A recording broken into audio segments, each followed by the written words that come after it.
Hello everyone, my name is Heather Estes. I'm the teacher for the Cultures class for grades 1 and 2 at the Arbor.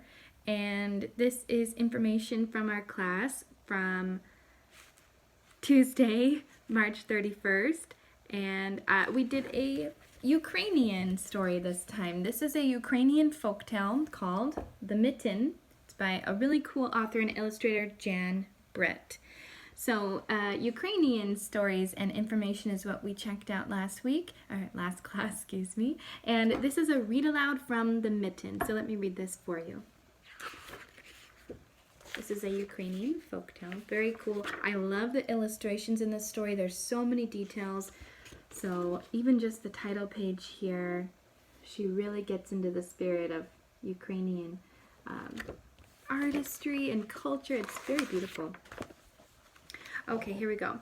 Once there was a boy named Nicky who wanted his new mittens made from wool as white as snow.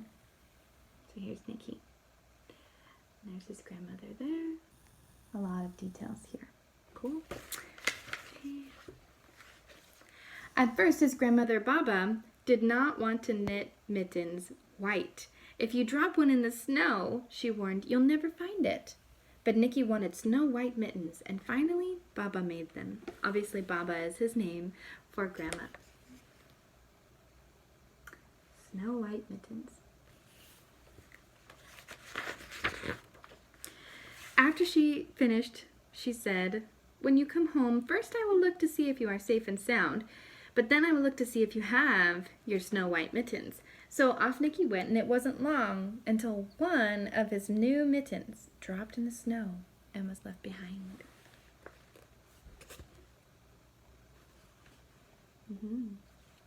Lots of snow. Ooh. And every picture shows a little hint of what's coming next. So if you've read the story before, you know. There's this mitten on the ground. Okay. A mole, tired from tunneling along, discovered the mitten and burrowed inside. It was cozy and warm and just the right size, so he decided to stay. Oh, coming up next. A snowshoe rabbit came hopping by. He stopped for a moment to admire his winter coat. It was then that he saw the mitten, and he wiggled in, feet first. The mole didn't think there was enough room for both of them, but when he saw the rabbit's big kickers, he moved over. There's Nicky playing.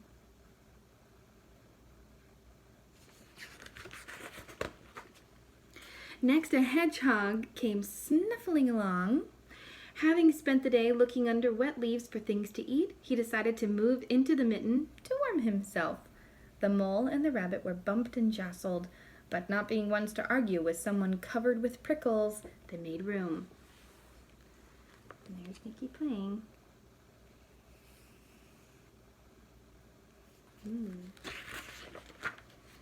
As soon as the hedgehog disappeared into the mitten, a big owl, attracted by the commotion, swooped down. When he decided to move in also, the mole, the rabbit, and the hedgehog grumbled. But when they saw the owl's glinty talons, they quickly let him in.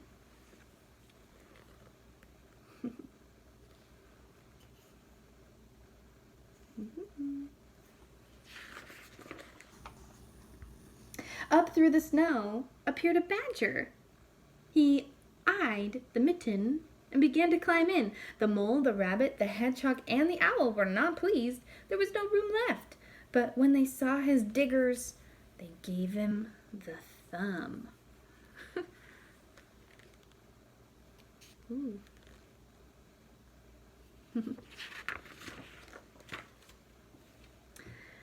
Oh my, it started snowing. But the animals were snug in the mitten. A waft of warm steam rose in the air, and a fox, trotting by, stopped to investigate. Just the sight of the cozy mitten made him feel drowsy. The fox poked his muzzle in. When the mole, the rabbit, the hedgehog, the owl, and the badger saw his shiny teeth, They gave the fox lots of room. Ay, ay, ay.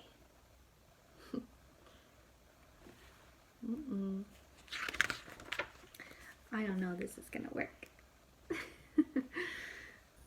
A great bear lumbered by. He spied the Mitten all plumped up, not being one to be left out in the cold. He began to nose his way in.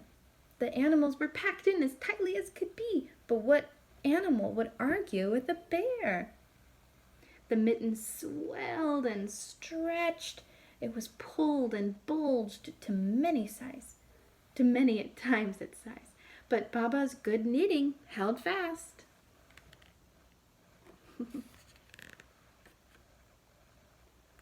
Oh my goodness. Okay. Along came a meadow mouse, no bigger than an acorn.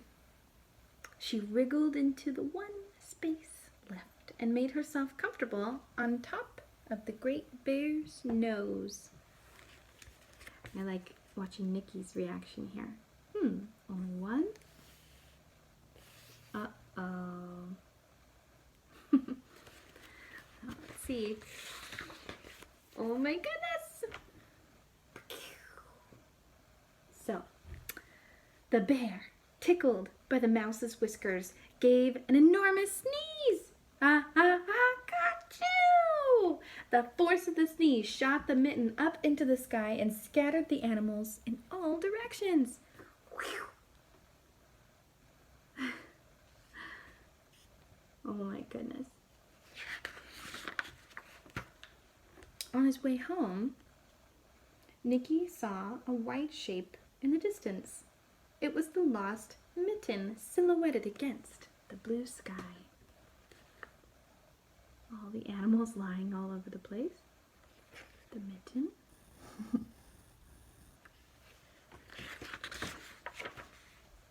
As he ran to catch the snow-white Mitten, he saw Baba's face in the window. First she looked to see if he was safe and sound, and then she saw that he still had his new mittens. And there's Baba.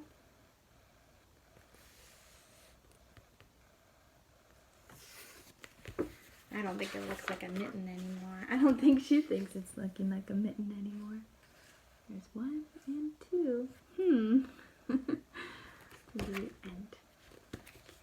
So, if you have heard of this story before, maybe you didn't realize it was a Ukrainian folktale. It says it right here. And it was adapted from another set of stories by Jan Brett, the author and illustrator. This is a really cool book if you ever want to read it. There's, I think, a cartoon made out of it too. Ukrainian folktale. Keep an eye out for the lesson recap that I make for our class as well. Hope you have a wonderful spring break off, everybody. I will see you soon. Bye-bye.